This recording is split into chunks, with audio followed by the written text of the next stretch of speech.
આજે આપણે કેક બનાવવાના છે, તે માટે મેં ખાંડ, રવો, મેંદો અને કસ્ટર્ડ પાવડર આટલી વસ્તુ લઈ લીધી છે. સૌથી પહેલાં આપણે ખાંડ, ત્યાર પછી મેંદો અને ત્યાર પછી રવો અને કસ્ટર્ડ પાવડર આ બધી વસ્તુને મિક્સીની જારમાં એડ કરી લેવાની છે. પછી એને આપણે દળી લેવાની છે.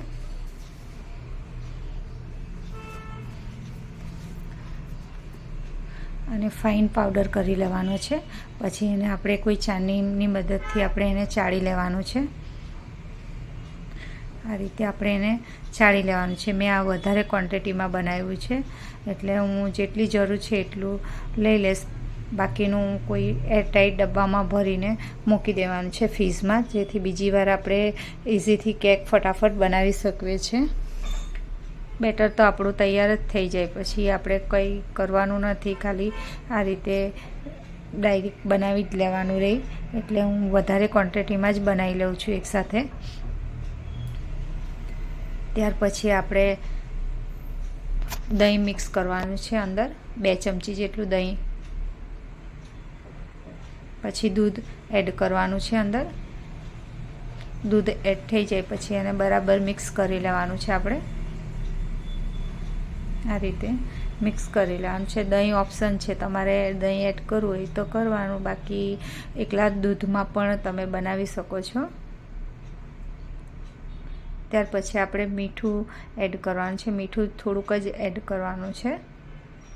1 ચપટી જેટલું જ મીઠું અંદર એડ કરવાનું છે, વધારે એડ નથી કરવાનું. મીઠું એડ થઈ જાય પછી એને મિક્સ કરી લેવાનું છે અને ઓઇલ એડ કરવાનું છે. ઓઇલની ક્વોન્ટિટી થોડી વધારે લેવાની છે. મેં 5 સ્પૂન જેટલી ઓઇલ એડ કરેલું છે અંદર. ઓઇલ થોડું વધારે લેવાનું છે. ત્યાર પછી આપણે બેકિંગ પાવડર અને બેકિંગ સોડા એડ કરવાનું છે અંદર. બેકિંગ પાવડર થોડો વધારે એડ કરવાનો છે અને બેકિંગ સોડા થોડોક જ એડ કરવાનો છે. બધી વસ્તુને મિક્સ કરી લેવાની છે.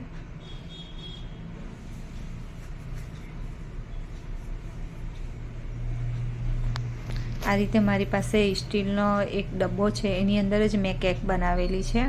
એ ડબ્બાને મેં ઓઇલથી ગ્રીસ કરી લીધું છે અને મેંદાનું ડસ્ટિંગ કરી લીધેલું છે. પછી આપણે બેટરને અંદર એડ કરી લેવાનું છે. કારણ કે મારી પાસે કોઈ મોલ્ડ નથી, તમે કોઈ પણ સ્ટીલના ડબ્બામાં પણ ઇઝીથી કેક બનાવી શકો છો. ત્યાર પછી આપણે આ રીતે તૂટી ફૂટી એડ કરવાની છે અંદર.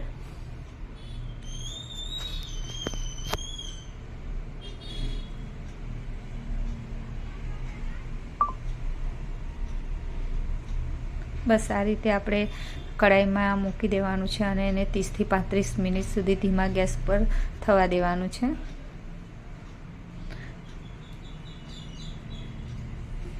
આ રીતે આપણી કેક ઇઝીથી તૈયાર થઈ જાય છે. આ કેક મેં બહુ બધી વાર બનાવેલી છે અને ટેસ્ટમાં પણ સારી લાગે છે. આ રીતે કેક તૈયાર થઈ ગઈ છે આપણી. આ વચ્ચે મારી છોકરી પણ હાથ લગાવીને ચેક કરે છે, કારણ કે એને ખાવાની બહુ જલ્દી છે. એટલે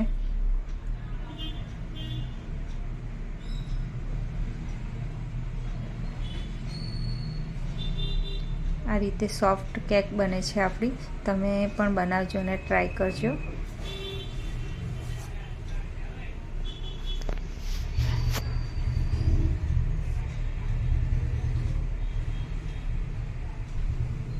આ રીતે આપણી કેક તૈયાર થઈ જાય છે.